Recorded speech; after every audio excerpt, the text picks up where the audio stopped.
Hey, what it do, y'all? It's your boy E2 Blue coming back at you again, doing the impromptu video. I got the little man. He's asleep, well, moving around a little bit. Yep. Um,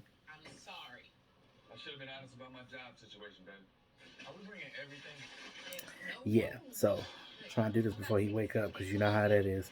Um, Tomorrow play against the Cincinnati Bengals at Cincinnati, and of course the Cowboys got janked because we had a short week yet again. You playing against the Ravens on.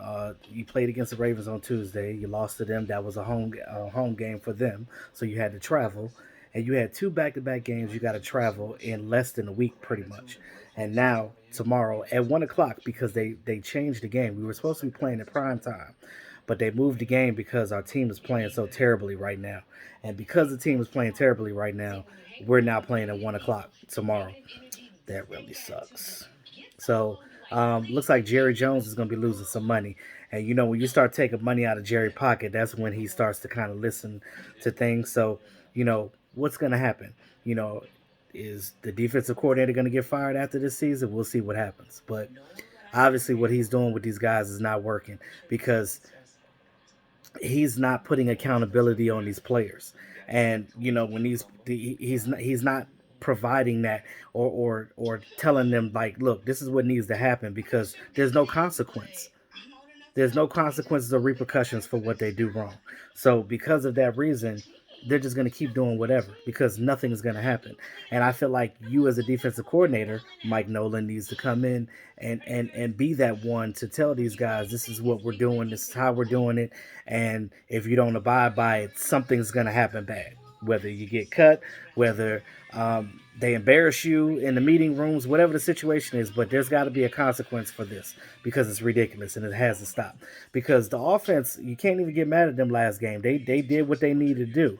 You know what I'm saying? The offensive line actually played well. They provided max protection on that offensive line, and the Ravens didn't even get a sack on Dalton until the third quarter. So um, that's what you're gonna have to do going forward into this Bengals game. Now, we looked at this Bengals game before, and we looked at, okay, it's gonna be Dak Prescott against the rookie Joe Burrow, the first overall draft pick. Well, Dak Prescott got hurt, and Joe Burrow tore his ACL. So neither one of the starting quarterbacks are going to be in this game, so it's going to be interesting.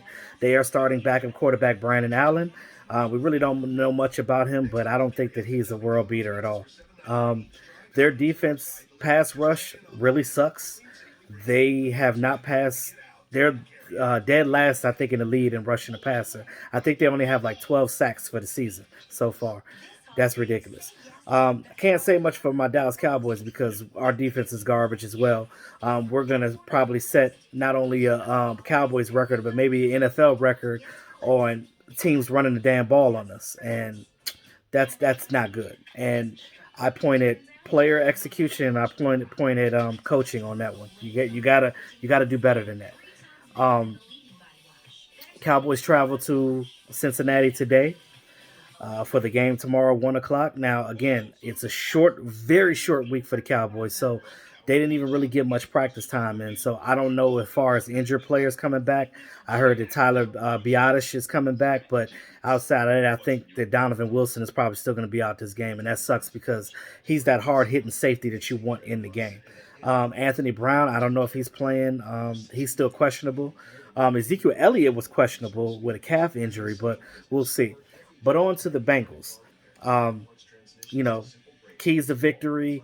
Some of the key matchups. You look at their wide receiver core with T. Higgins, Tyler Boyd, and of course AJ Green. AJ Green is kind of a shell of his former self, but Andy Dalton, I feel like, is going to be pumped because he's going up against his old team for the first time, and this is a team that let him go after what, 9 seasons, almost 10 seasons with that organization being their franchise quarterback.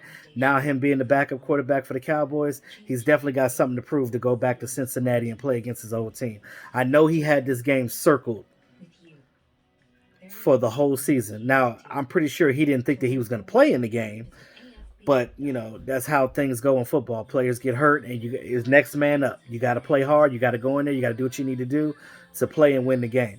So I think that Andy Dalton's probably going to play one of the best games of his career tomorrow, because he's going to be pumped to play his old team. That's just how it is. That's the competitive nature of football players and football. I know because I played. Now you look at Andy Dalton, and like I said, I can't really blame him for that last game. He played pretty decent.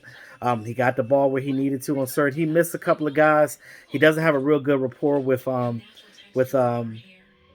Michael Gallup, but he's trying to get the ball to him more. But you got to get the ball to your playmakers. You got to get it done.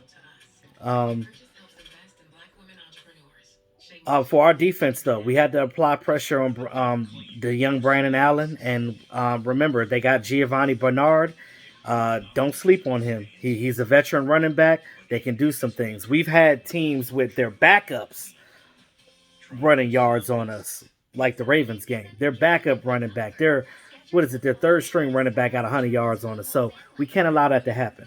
We got to play better in the run game. We have to play assignment sound, and we have to be disciplined on defense. That is the key to get to stopping the Bengals. You apply pressure on Brandon Allen.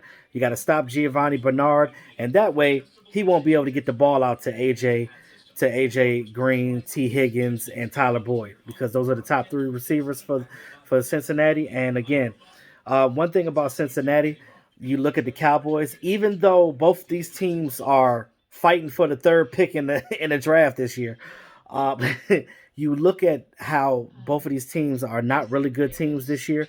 But you look at the Cowboys roster based on Cincinnati, and you can just look at them from pound to pound. Cowboys are better on both sides of the ball, but that really doesn't matter because Cowboys always find a way to lose this year for whatever reason.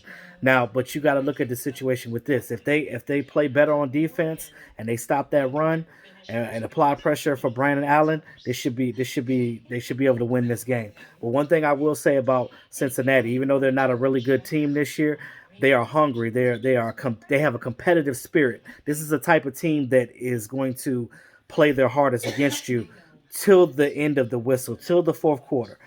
Dallas Cowboys had the tendency this season, I will say, that will play good in the first half, and then all of a sudden they'll just drop off in the third, fourth quarter, and we're like, what the hell? What did y'all do halftime? Eat cornflakes? What the hell was y'all doing in the locker room? Because what you did in the first half, you should be doing the same or better in the second half. What the hell was the speech was in the locker room? Oh, we're doing good out there. Keep doing it. And then you go out there and you just drop a damn goose egg. You can't do that. You cannot do that. We got to come in there. We got to win. We got to do what we need to do to win this game. On offense, Andy Dalton, I think he's going to be fired up. He's going to throw the ball out, and we have to run that ball like we did in the last couple of games. You have to run the damn ball. I need to see max effort. I need to see Ezekiel Elliott out there. I need to see him on third downs. I don't want Tony Pollard out there on third downs. Um, if it's third and inches, Ezekiel Elliott need to be running that goddamn ball up the middle because he is your guy that's going. He's your bell cow. He's that guy that's going to get those inches and get those yards. And then once you get that first down, bring Tony Pollard in there and get him on some long runs. And that's how they have to do it. Those are the keys to victory, guys. I I've been predicting the last couple of games the Cowboys are going to lose. I feel like this is a game that they could win because we're playing the Bengals. But again, it is the Cowboys this year, and everything's just janky this year. I'm not going to do a score prediction, of course, but I think that the Cowboys might pull this game out if they play like they're supposed to. But if they play like they did last week against the Ravens, these Cincinnati Bengals are going to come in here and they're going to scratch them all up like a Bengal does and beat them. But with that being said, y'all, let me know what y'all think in the comments section. This your boy E2 Blue, always keeping it real. Talk to y'all soon.